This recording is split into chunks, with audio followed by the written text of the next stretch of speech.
Jake had always cherished the solitude of his remote cabin in the forest. But one morning, he opened the door and was startled to find a bear cub curled up in his living room. The tiny creature was asleep, looking vulnerable, but something didn't seem right. The cub had a thin plastic collar around its neck, a sign that it had been handled by humans. Jake knew that a cub this young wouldn't be far from its mother. A protective mother bear nearby could be dangerous, and Jake's heartbeat quickened at the thought.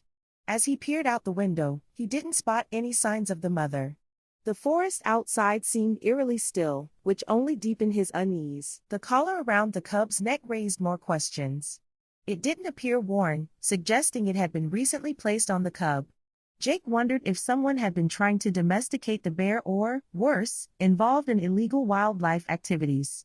Determined to figure it out, he decided to take action. Jake cautiously approached the cub, offering it a piece of bread to calm it down. When the cub ate, he examined the collar more closely. It was made of plastic, like something used on domestic animals, and had no clear identification, except for a set of geographical coordinates etched into it. Curious, Jake entered the kitchen to grab scissors. He gently cut the collar off, allowing the cub to shake its head in newfound freedom. Holding the collar, Jake entered the coordinates into his laptop and discovered that they pointed to a location deep in the forest, miles from his cabin. Realizing he had to investigate further, Jake packed a rifle and provisions for a trek into the woods.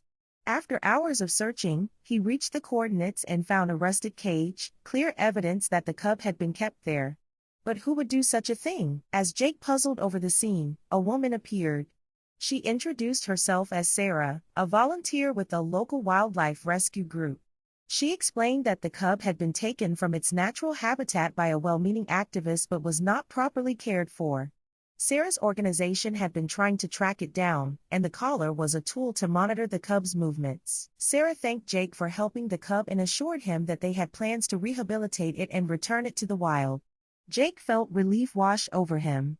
The mystery had been solved, and the cub would soon be safe again. The experience reminded Jake of the fragile balance between humans and nature.